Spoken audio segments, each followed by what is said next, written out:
Islamic Brotherhood Television. Apa hikmahnya kita membaca radhiyallahu anhu untuk para sahabat ya kawan? Nah, ini kan sekedar doa, tapi hikmahnya apa sih? Nah, hikmahnya saudara, yang pertama untuk menunjukkan sekaligus menumbuh suburkan rasa hormat dan cinta kita kepada para sahabat Nabi.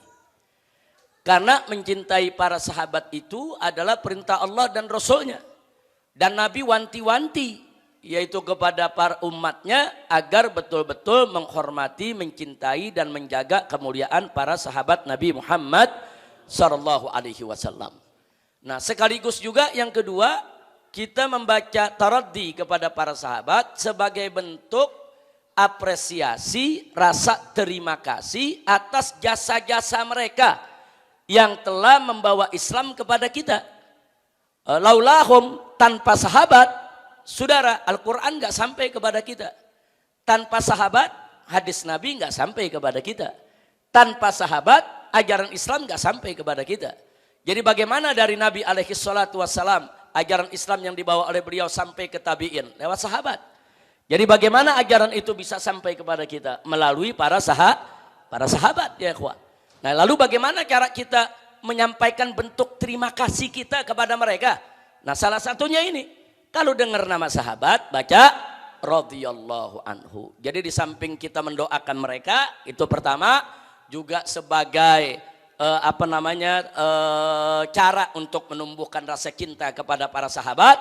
Dan yang ketiga barusan, yaitu sebagai tanda rasa terima kasih kita kepada mereka yang telah berjasa kepada kita semua ya ikhwan.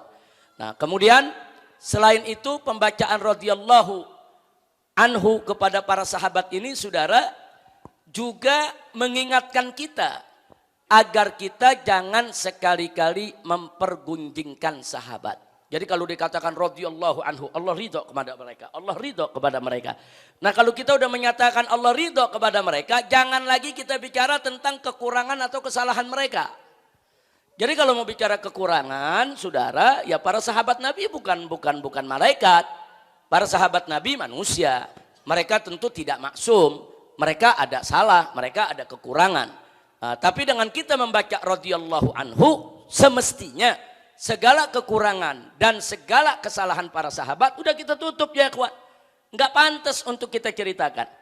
Jangankan para sahabat, di kalangan ulama saja nih di zaman kita sekarang ini, kalau kita lihat ada seorang ulama baik, soleh, kemudian suatu ketika mungkin ada murid terdekatnya tahulah kekurangan si ulama, kesalahan ulama, enggak pantas diceritakan ke orang ya ikhwan. Ada orang-orang yang amalnya begitu baik, orangnya begitu soleh, sehingga sampai-sampai sedikit kesalahannya enggak pantas untuk kita pergunjingkan ya ikhwan. Nah ini yang perlu kita ingat, apalagi para sahabat Nabi Muhammad sallallahu alaihi wasallam. Jaga mahabbah kepada para sahabat ini penting ya ikhwan. Hati-hati karena dari zaman ke zaman selalu saja ada kelompok-kelompok yang mempergunjingkan sahabat Nabi, yang menghina sahabat Nabi, yang menceritakan kekurangan para sahabat Nabi. Bahkan kadang-kadang mereka kurang ajar menceritakan tentang para istri Nabi, kekurangan istri Nabi, kesalahan istri Nabi. Ini enggak patut kita lakukan itu semua ya ikhwan. Ibarat kita punya guru. Guru itu sudah berjasa kepada kita, ngajar kita, memperkenalkan kita kepada Islam. Tahu-tahu keluarganya, istrinya atau anaknya ada kekurangan, nggak pantas kita ceritakan ke orang ya kawan. Itu hubungan antara kita dengan guru. Bagaimana hubungan kita dengan Nabi kita Sayyidul Anbiya wal Mursalin Nabiyuna Muhammad sallallahu alaihi wasallam. Nah jadi radhiyallahu anhu itu yang kita baca. Hikmahnya lagi adalah untuk apa? Untuk mengingatkan kita. Udah tutup, nggak usah cerita soal kesalahan sahabat.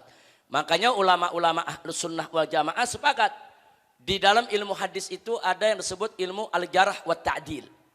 Nah, apa itu ilmu al-jarh wa ta'dil? Kita kalau buka kitab-kitab al-jarh wa ta'dil ya ikhwan, atau ilmu rijal, itu ulama-ulama kita sejak dulu membuat ensiklopedi nama-nama perawi hadis. Jumlahnya puluhan bahkan ratusan ribu orang ya kawan. Tapi nama-nama itu direkam oleh para ulama kita. Oh ini generasi sahabat, ini generasi tabi'in, ini generasi tabi'in. Diperkenalkan namanya si fulan, lahirnya di mana, kemudian apa kelebihannya, apa kekurangannya. Nah, kalau al-jarh wa ta'dil tuh kelebihan dan kekurangan diceritakan. Tapi ingat, menceritakan kelebihan dan kekurangan dalam ilmu al-jarh wa ta'dil bukan untuk menjelekkan orang, bukan, tapi untuk menilai derajat suatu hadis. Oh, kalau yang ini orangnya pelupa. Oh, yang ini suka nambah-nambahin hadis. Oh, kalau yang ini nih nggak hafalannya nggak terlalu kuat. Itu diceritakan, ya ikhwan. Nah, yang menariknya apa? Para ulama sepakat ilmu jarh wa ta'dil ini silakan diterapkan kepada semua perawi kecuali para sahabat Nabi.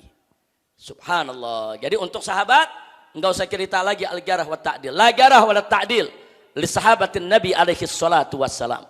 Nah, jadi kalau udah cerita sahabat udah enggak usah pakai diperiksa lagi. Ini sahabat bagaimana sifatnya nih? Untuk kita tentukan, wah kalau dia baik hadisnya kita terima, kalau enggak baik hadisnya kita enggak terima. Enggak berlaku tuh di kalangan sahabat. Nah, makanya para ulama ahlus sunnah meletakkan satu kaidah bahwa as-sahaba kulluhum udul. Sahabat semuanya adil.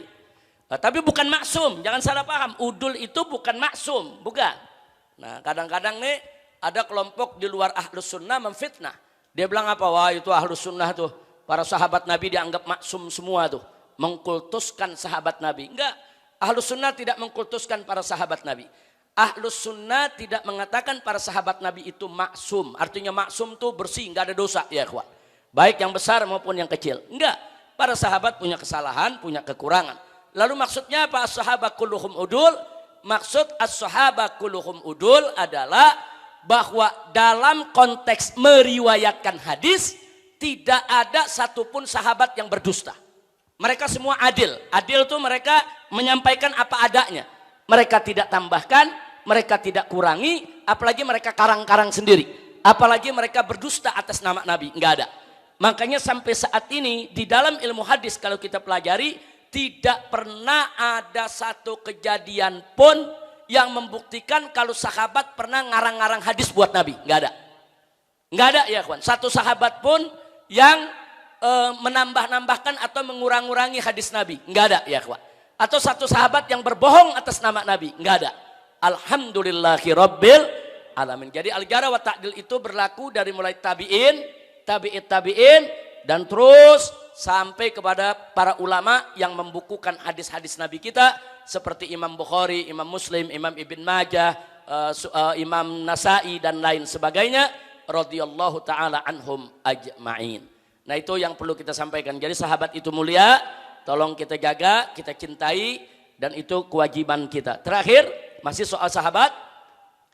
Kenapa sih para ulama ahlus sunnah begitu hati-hati, jangan ceritain sahabat, jangan ngungkap-ngungkap, ngorek-ngorek kesalahan sahabat. Saudara, para ulama salaf kita mengingatkan, hati-hati. Sahabat itu kan suhud, ya ikhwan. Itu merupakan saksi-saksi kita yang memberikan kesaksian tentang kehidupan Nabi. Jadi sahabat-sahabat ini menjadi saksi-saksi kita bahwa Al-Quran itu benar turun kepada Nabi. Bahwa surat ini, surat itu, ayat ini, ayat itu betul Nabi terima dari Allah Subhanahu wa ta'ala.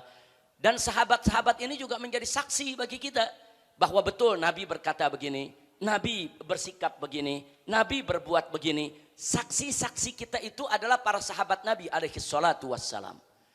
Nah, artinya kalau para suhud ini, saudara, sudah kita ragukan.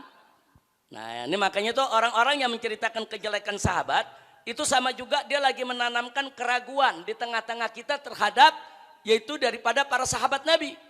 Nah, kalau umat udah meragukan keadilan para sahabat Nabi, kejujuran para sahabat Nabi, amanatnya para sahabat Nabi, maka otomatis saudara kesaksian mereka pun menjadi diragukan. Kalau kesaksian mereka diragukan, nanti ujung-ujungnya apa? Al-Quran dan hadis diragukan, ya ikhwan. Na'udzubillah min dzalik. Makanya para ulama berpesan, awas, hati-hati. Kalau Anda melihat ada orang-orang yang mempergunjingkan para sahabat Nabi, sesungguhnya dia bukan lagi nyerang sahabat Nabi, dia lagi nyerang Islam. Dia lagi nyerang Al-Quran, dia lagi nyerang hadis Nabi. Dia ingin membuat aib dan cacat kepada para saksi kita tentang turunnya Al-Quran dan datangnya hadis dari Nabi kita Muhammad Sallallahu Alaihi Wasallam. Makanya saya ingatkan dari sekarang kepada Anda semua, kalau Anda hadir di satu majelis di mana saja atau di satu dakwah mimbar di mana saja, kalau Anda dengar ada yang mempergunjingkan yaitu keluarga Nabi atau sahabat Nabi, tinggalkan saja itu majelis ya ikhwan. Jangan, itu berarti bukan majelis Ahlus Sunnah wal Jamaah. Siapapun yang bicaranya, mau kayak yang bicaranya Habib, mau yang bicaranya kiai, mau yang bicaranya profesor, mau yang bicaranya dianggap ahli Quran atau ahli hadis, saudara nggak peduli. Nah, saya hanya bisa memberikan nasihat kepada Anda dan untuk diri saya sendiri, kalau ada satu majelis, satu mimbar, satu pengajian, atau ngobrol-ngobrol biasa sekalipun, kalau sudah coba-coba, saudara mempergunjingkan istri Nabi, seperti Sayyidatuna Aisyah atau Sayyidatuna Hafsah radhiyallahu taala anhuma, atau mempergunjingkan Sayyidina Abu Bakar atau Umar atau Utsman atau sahabat yang lain tanpa terkecuali ya ikhwan, itu merupakan majelis fitnah dan sangat berbahaya buat kita. Kalau Anda dapatkan itu, tinggalkan aja ya ikhwan. Majelis-majelis habaib, kiai, alim ulama yang Ahlus Sunnah masih banyak ya ikhwan, enggak kehitung. Ada jutaan majelis di Indonesia yang mengajarkan ajaran Ahlus Sunnah wal Jamaah. Jangan lagi hadir ke majelis-majelis yang menghina keluarga Nabi, menghina Sayyidina Ali, menghina Sayyidatuna Fatimah Zahra, atau menghina ibu bapak Nabi, saudara, atau menghina Sayyidina Hasan, Sayyidina Husain, itu Ahlul Bait semua. Sekaligus juga mereka merupakan sahabat Nabi. Atau menghina Khulafa Rasyidin ya ikhwan. Pokoknya kalau ada majelis begitu, tinggalkan saja. Selamatkan kita punya akidah. Jangan sampai akidah kita terkotori oleh perbuatan-perbuatan yang bisa merusak daripada iman kita. Na'udzubillah min dzalik.